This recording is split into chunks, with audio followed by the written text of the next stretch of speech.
Welcome વિદ્યાર્થી મિત્રો, chapter number 7 ભાગીદારી પેઢીનું વિસર્જન. આપણે વિસર્જનની આમનોંધો જોઈ ગયા મિત્રો.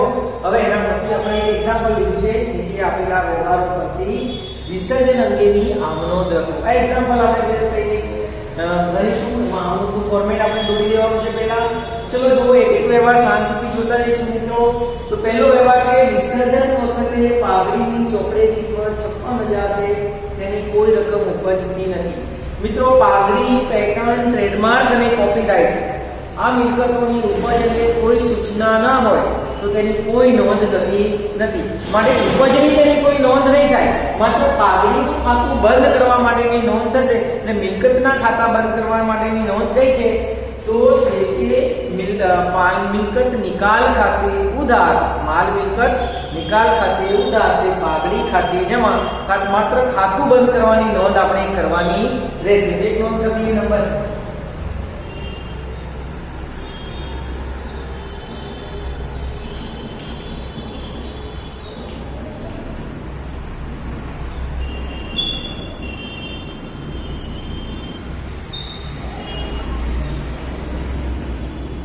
માલ મિલકત નિકાલ ખાતે ઉધાર, તે પાઘડી ખાતે જમા. કેટલી છે? 56,000.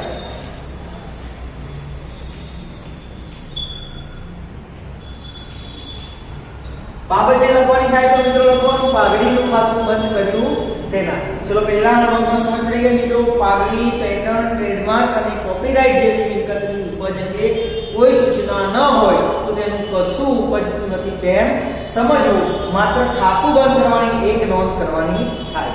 ચલો નંબર 2, વિસર્જન વખતે પાકા સરવૈયામાં જમીન મકાન 8 લાખ અને રોકાણો 2 લાખ દર્શાવેલ છે, તેના અનુક્રમે 9 લાખ અને 1,50,000 ઉપજ્યા. જો મિત્રો જમીન મકાન અને રોકાણો બંને મિલકત છે તો પહેલું આપણે કરીશું મિલકતના ખાતા બંધ કરવાની આપણે.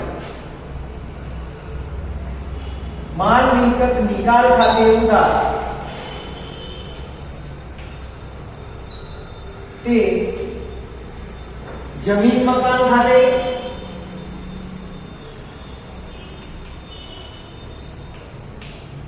તે રોકાણો ખાતે.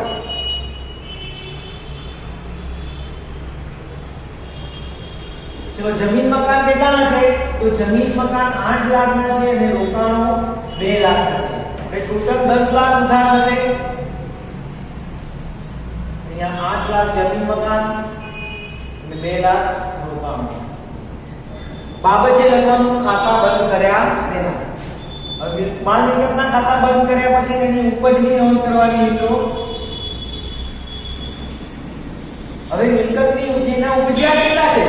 તો અનુક્રમે 9 લાખ અને 1,10,000. મિલકતની રકમ ઉપજે તો મિલકતના ઉપજે તો રોકડેથી મિલકત વેચવામાં આવે તો રોકડ આવે. રોકડ ખાતે ઉધાર, રોકડ ખાતે ઉધાર, તે માલ મિલકત નિકાલ ખાતે જમા. મિલકતના ઉપજ્યા કેટલા? તો 9 લાખ અને 1,50,000. આ બંનેનો સરવાળો એટલે 10,50,000.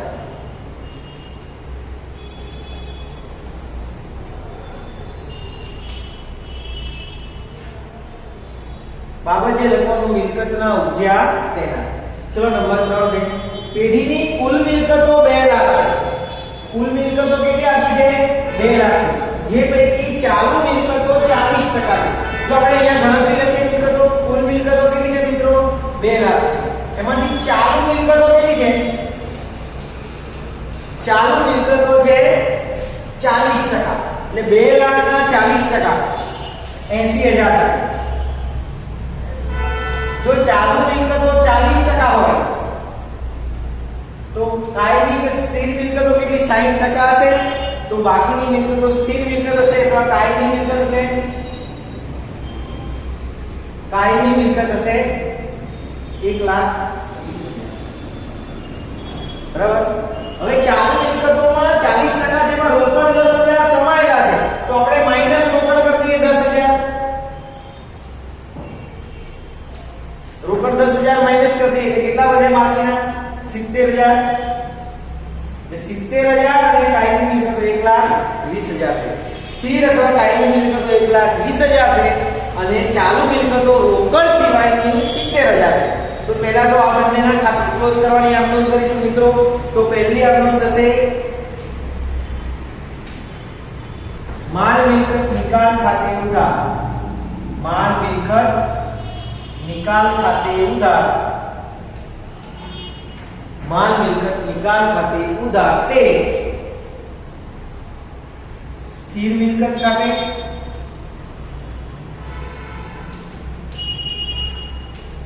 તે ચાલુ મિલકત ખાતે. ચલો મિલકતના ખાતા ક્લોઝ કરવાની આમ તો સ્થિર મિલકતો કેટલી હતી 1,20,000 અને ચાલુ મિલકત હતી 70000 એટલે 1,20,87 એટલે 1,90,000. સ્થિર મિલકત 1,20,000 છે, ચાલુ મિલકત 70000. હવે એની ઉપજ અંગે શું સૂચના છે? તો ચોપડે મૂલ્યની ઉપજ થઈ. ચોપડે કિંમત ઊંચી એટલે આટલા ને આટલા ઊંચ્યા એટલે રોકડ આવે. રોકડ ખાતે ઉધાર. રોકડ ખાતે ઉધાર તે માલ મિલકત નિકાલ ખાતે જમા. રોકડ ખાતે ઉધાર ચોપડે મૂલ્ય ઊંચું એટલે 1,90,000 ઊંચ્યા 1,90,000. ચલો બંને આમમાં ખબર પડી ગઈ મિત્રો. તો માલ મિલકતના ખાતા બંધ કરવાની આમ પછી તેની ઉપજની આમ કરવાની. નંબર 4 છે પેઢીના ચોપડે પાઘડી દર્શાવેલી નથી છતાં વિસર્જન વખતે તેના 50,000 ઉજ્યા. જો વેચાણના 50,000 રૂપિયા ચોપડે દર્શાવેલી કોઈ મિલકત ન હોય એની ઉપજ મળે તો તેની નોંધ કરવી. ચોપડે દર્શાવેલી કોઈ મિલકત હોય બરાબર દર્શાવેલી ન હોય અને એની કોઈ ઉપજ મળે તો તેની નોંધ કરવી. તો મિલકતની ઉપજની નોંધ શું થાય છે મિત્રો? તો ઉપજ્યા છે માટે રોકડ આવે. તો રોકડ ખાતે ઉધાર.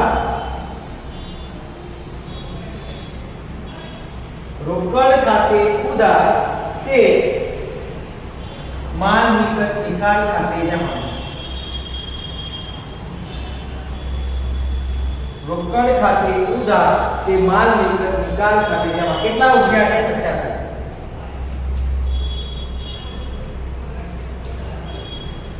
ચલો પછી આગળ લઈએ 5 નંબર.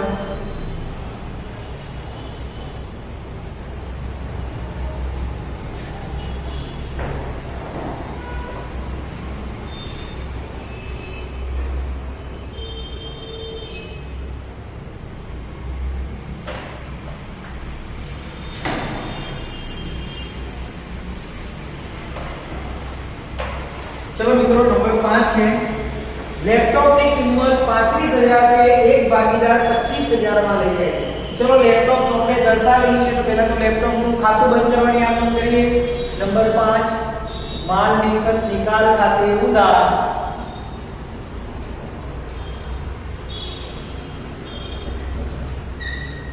તે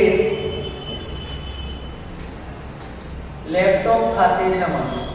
माल मिलकत निकाल खाते उधार ते लैपटॉप खाते जमा. કેટલાનું લેપટોપ છે? 35,000. તો 35,000.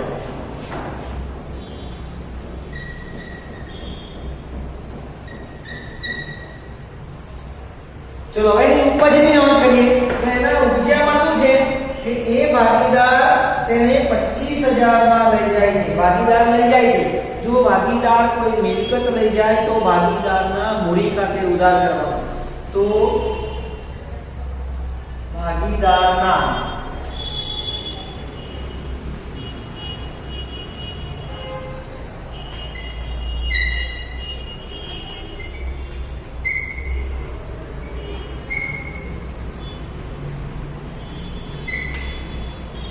ભાગીદારના મૂડી ખાતે ઉધાર તે માલ મિલકત નિકાલ ખાતે જમા. કેટલામાં લઈ જાય છે?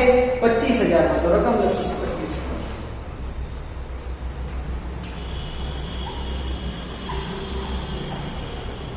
नंबर 6. छठा नंबर एक भागीदार તેના શ્રીમતીને આપેલી લોન ચૂકવવાનું સ્વીકારે છે. ભાગીદાર દેવું ચૂકવવાની જવાબદારી સ્વીકારે તો ભાગીદારના મૂડી ખાતે જમા થાય. તો શ્રીમતીની લોન ખાતે ઉધાર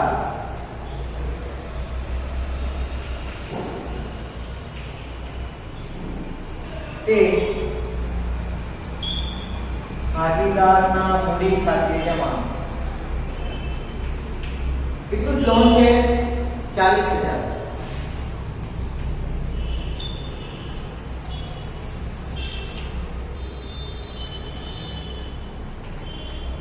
સાતમો નંબર છે આવકવેરાની જવાબદારી રૂપિયા 30,000 ચૂકવવાની થઈ જે ચોપડે નોંધેલી નથી.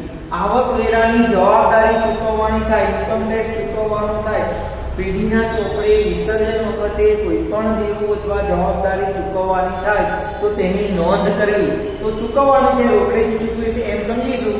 તો માલ મિલકત નિકાલ ખાતે ઉધાર.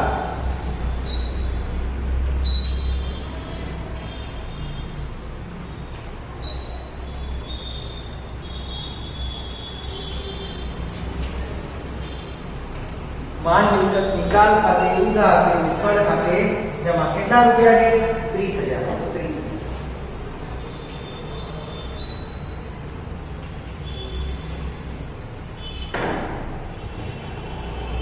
વિસર્જન અંગેની મિત્રો આ થઈ ગઈ. આમનો દરેક વિદ્યાર્થી આ આમનો પોતાના ચોપડામાં લખી દેશે.